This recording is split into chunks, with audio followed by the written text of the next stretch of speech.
Welcome back to the MoChill Zone. And now, Ronnie Kaldani of Chapman Real Estate. Welcome to the MoChill Zone. Your boy Mott's and woo. Look, we have a guest today. Y'all make sure y'all give it up for him. Ronnie Kaldani. Thank you. Say what's up to him, brother. How you doing? What's going on, everyone? Pleasure to be here. Very excited. Very excited. Awesome, Pleasure man. to have you. He's my old friend and also a up-and-coming real estate agent. We're thinking it'd be cool to get his perspective on the market and then just his life in general and how it's becoming a real estate agent. Oh, wait a minute. Before you chime in. It's more than that. This guy is also a motivational speaker. He's positive. He's got a lot of things. He's an actor. He's funny. He should do some stand-up comedy. Y'all gonna get to see his personality. So y'all gonna keep it real. So I'm just keeping it real to y'all. We are gonna be keeping it real. We're gonna be keeping it real today. Thank you. Even if it goes wrong. Yeah, if it does go wrong, y'all obviously know. All right now. Go ahead, please, Ronnie. Tell us about yourself, man. My name is Ronnie Kaldani, real estate agent here in Sacramento. Been doing it for about 3-4 years after a 15-16 year career of bartending. Easy transition, very similar game. I'm here to support you two gentlemen and to kind of get my brand out there here locally. I love the fact that we're doing this on a local level. This is why I wanted to do it. I think supporting each other is the only way to succeed in life. Definitely. Absolutely. So I recently bought a house and I consulted with you. Yes, this beautiful house. Yes, I appreciate it. But it's great to just hear that you're thriving and spending more time doing real estate. Yeah, absolutely. It's like we were talking offset. The market right now is insane. Here in Sacramento, it's the most competitive market in America. And with interest rates being what they are, the real estate market is very difficult to navigate for a lot of people. And this is my 3rd year in it, so I'm starting to understand a lot more. But with that, I'm actually understanding a lot more. From like the perspective of folks who are buying and selling houses now that I've dealt with people, who are buying modest homes for, $400,000 or $500,000, where that's kind of the intro to $1 million. You kind of understand and learn a lot of things. And this market is just right now very difficult for a lot of people. And I'm sure everyone has a lot of questions, and I'm kind of here to guide you through that. Great. Larry, do you want to chime in with any questions? Come on, man. I got 1,000 questions, but I want you to keep talking more about yourself before I get to my questions. Well, let me ask you. No, I do have a question. Okay, what actually got you into real estate, and what did you do before real estate, and what brought you to that place where you are now?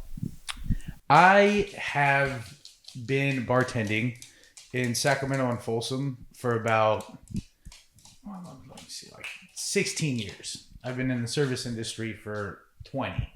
But I've been bartending. Oh, thank you. Got a lot of people wasted over the days. But when I started bartending at Fats, that's kind of when my career in bartending took off. I've been best bartender in Folsom, award winner, all that kind of stuff. But that industry, yes, you're making cocktails, but you learn how to make connections and relationships. Super important, and transcends right into real estate. So I was a bartender for a long time. I made a lot of connections. And me being a foreigner, immigrating here, getting the perspective of wealthy people in Folsom, business owners, folks that would come in that became my regulars, it was really interesting because it expanded my knowledge of the world, especially finances, how people get wealthy, how they maintain wealth, how it's achieved, and all that. My broker currently, Terry Chapman Real Estate Group. Shout out. That's Terry, where we are in El Dorado Hills. We cover all of Sacramento. Terry. Give him a shout out. Yep. Terry Chapman. We're friends. Let's go. That's right. Okay. That's right. Shout out, Terry. So that what you just said is super important. See, like Mike's friends with my real estate group. That means a lot. That local support and your friends and family supporting your business is the most important thing. But Terry, absolutely. I met through Fats. Definitely. Her and her husband, Fred. That's just an institution in and of itself. We'll take a quick sidebar. A lot of people have made things happen at Fred Fats over the years. Yes. A quick story about Fats, just to legitimize Sacramento. This is a local show. Local show. Shout out to Fats. Reagan and Clinton, back in the days where computers didn't run the world and actual things were happening downtown in terms of policies and stuff like that. When Reagan and Clinton would visit, they would have Secret Service go to Fats downtown, grab the banana cream pie, and bring it on to Air Force One. Definitely. I bet Yes. that's legendary stuff. That's right. Definitely a good place. I remember going because I was limo driver, so I would take a lot of people to that. So Yes. definitely. Sacramento Classic. Institution. That's right. So you're talking about how Frank Fats has led you To my broker. Yeah. Yep. So working at Fats, Terry, my broker, would come in with her husband Fred, and regularly, since I was 21 years old, 22 years old, and she told me, she planted the seed in my head a long time ago. She goes, when you're done bartending, let me know if you want to do real estate. That's great. So when COVID happened, I wasn't at Fats anymore. I was running a nightclub downtown Sacramento called Tiger, and it was doing great, and it was a really, really fun Still life. doing great. Still now thriving. Shout out to me. No, I'm kidding. Shout out. Yep. Doing well, doing really, really well. But I was getting an age where being bartending and being in the bartending scene and that nightlife scene was growing very old. Physically, mentally, you can't handle it. So I was thinking, what career am I best fitted to do? And I thought to myself, an easy transition is real estate. It's a people's game. Yes, we sell and buy homes, but none of it has anything to do with the house ever. Trust me. That's about 5% of a contract, small. It's the dealing with people and doing things. Sure. This is dealing with people's expectations, their goals, regulating all these things. That's what you do when you bartend, when you serve tables. Same thing.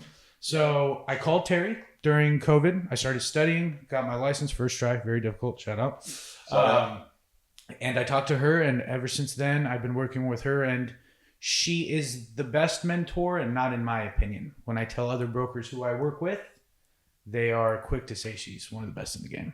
That's so huge. Yeah, that's how Fats led to real estate, led to me being at my brokerage. That's great. That's a great story, man. So much in life comes from our mentors, and worlds are unlocked by people that care enough to do that. I heard that you were just recently thinking about starting a mentorship of your own. Absolutely. If you are someone of humble beginnings and you work in a city like Folsom, which is very affluent, awesome, Absolutely. best rapport, it is a life shock. Because it's night and day. If you go downtown Sacramento compared to regular Sacramento to Folsom, all these different little cities have different lives. When you come to Folsom, it is a very thriving city. And if you come from humble means, sometimes it's hard to acclimate to that. And sometimes there's a lot of pressure. Everybody out there fit. Everybody out there like to walk, they like to ride bikes, on these hills and stuff. Aesthetically, I know. Right. Aesthetically, it's pleasing. Yes. Financially, it's very pleasing. And sometimes you feel like you're in a situation where you don't match up or you don't rank up. Absolutely. Right. And I would imagine now in the day of social media, which was, when Mike and I were young, when you were young, yes, we didn't have social media. MySpace had just started. Yeah, we were just, so we didn't even, and there was enough pressures in life. Oh, absolutely. Right. So now in the social media type of life and living in that city and coming from humble means, it could be hard to acclimate, to make friends, to do all that. And just after talking to this kid, he kind of opened up to me and shared some struggles. And I shared, look, man, I am 12 years your elder and we have the same struggles. And I have a lot more experience than you in life. Definitely. So he reached out and he was just talking about some of his troubles, some things he wanted to talk about, some things he wanted to improve in life. One day he wants to buy a house. You know what I mean? And this is another aspect of doing real estate. We don't just help through a transaction. I'm going to help this kid for 5-6 years, and I don't care if he buys a house or not. Okay. It's more of a personal level. You want to see him level up. So I'm going to take him out to lunch periodically, hopefully once a month, and kind of just guide him through, the maze that I went through as well, having that transition. And he was grateful, but it made me so much more happier. And I kind of think that's what this is all about. That's awesome. It's what we try to promote here. And I mean, right, in life, if you make if you serve others, it seems to fulfill you more than if you actually were trying to fulfill yourself. 100%. They say, find a job you like and you're never working a day in your life. I don't believe that. I think any job is a job. Sure. But what I do believe is, now that I'm starting to experience a little bit more in life, it is the helping of the people is the most rewarding part of real estate. Because yes, you make money and sometimes it's a lot, sometimes it's a little bit. Sometimes you can tell some people are so grateful and you've just change their world, change their whole life. I just helped a single mother that came from very difficult beginnings. She has an autistic son, and she's worked so hard in life and got herself to a point where she could afford a house. We got her one, she bought it, and I would have done it for free.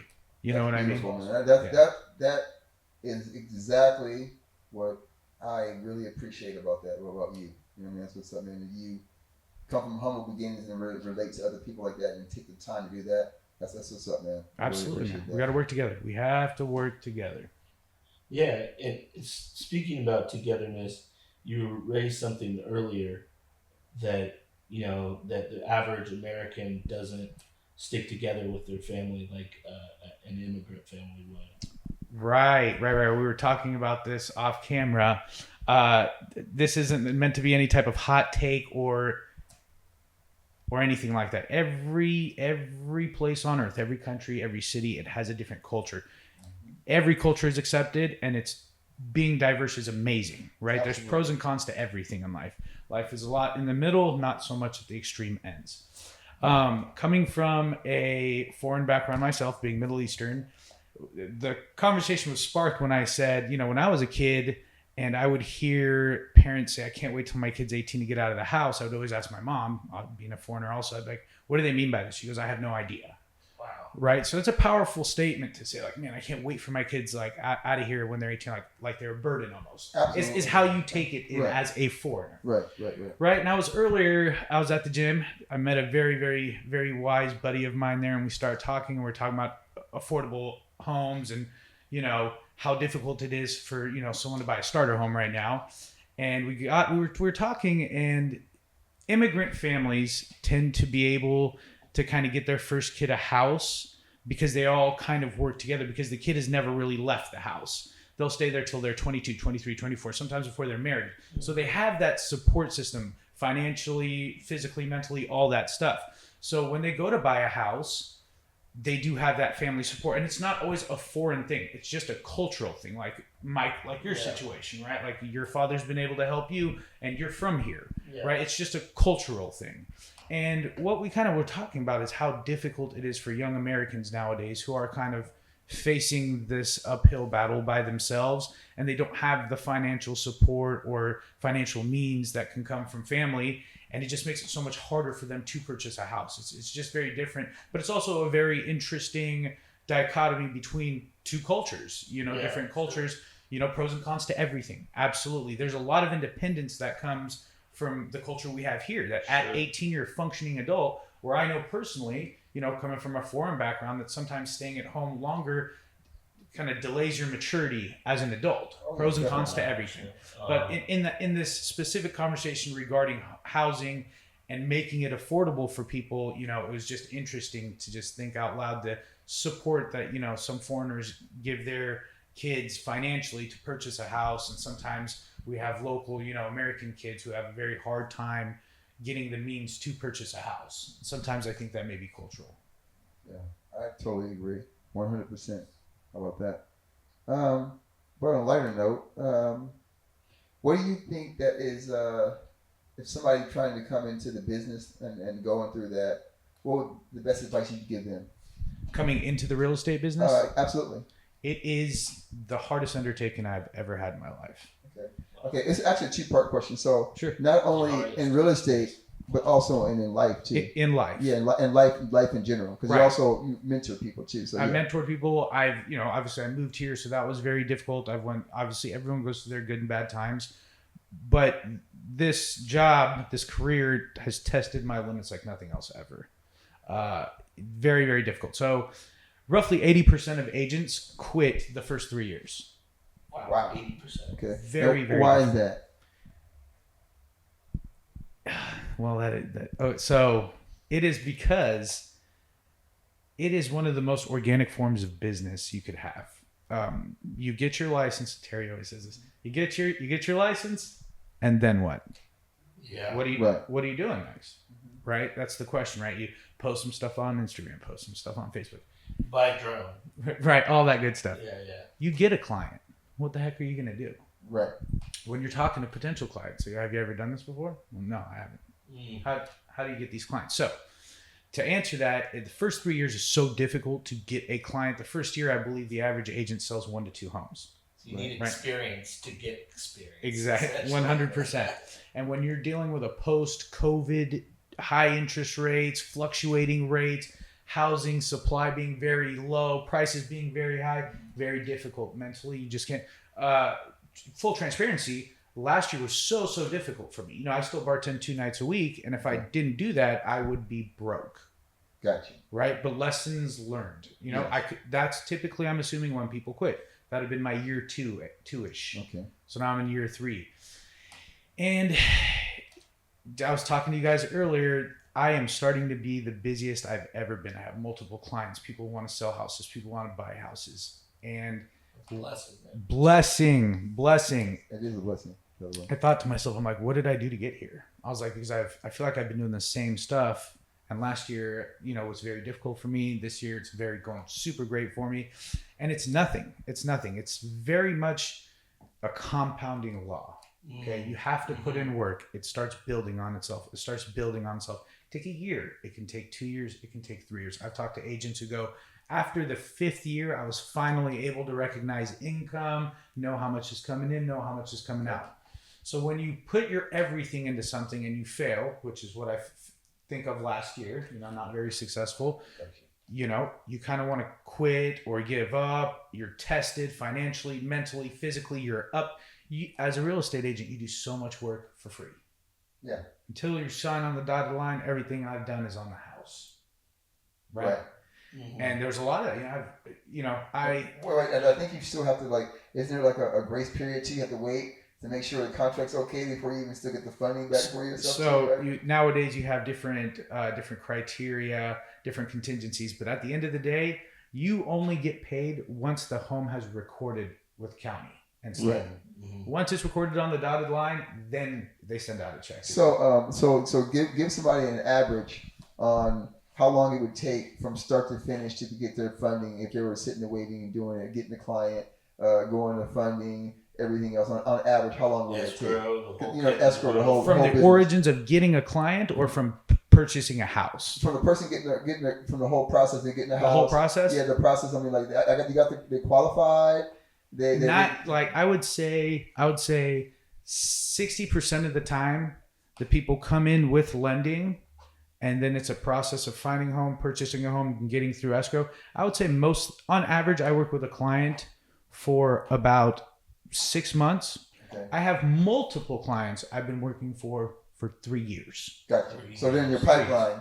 They're in my pipeline. Gotcha. And no specifics, no names or anything like this, but I was in contract with a client for a $1.9 million ex-Kings Players home. That's what I'm talking about. Hey, man, you need to assist in this. You know what? Can a brother get down? I'm so happy I just brought that up. Yeah. Your question of real estate and how it affects me, it'll all be answered in this. This is one of the hardest things I ever went through my whole entire life. Okay. Ever. I got a tough one. Next question. So go ahead. Yeah. So I have a client, got him into contract on an ex-Kings Players home. The home, we got it for about $2 million. I was going to get 3%, which is 3% of 1.25 million. So don't do it. it's 60 racks. 60 grand. It's 60 grand. But keep in mind, there's broker fees. You got to pay taxes on that. You don't actually walk with it. Most of the time, if it says 60, you're walking out the door with 30. Gotcha. Right? Yeah, I know. But that's 6 months. Right. So I was about a year and a half in. I get into contract on this house. This is a big deal. Even the big boys, luxury agents, they weren't able to compete with me. I got my contract entered, made a relationship with the agent, nailed it. And the hardest lesson I ever learned, my client decided he wanted to back out. Whoa. So it's like someone reaching in your pocket and pulling out 60 grand. All the work. All that work. So I'd been working with him for like a year and a half at that point. So that's when I sat there and I was like, do I want to do real estate? Yeah. And I sat there. I went on vacation to Santa Cruz with my girlfriend. Waited like 2-3 days. I thought it over.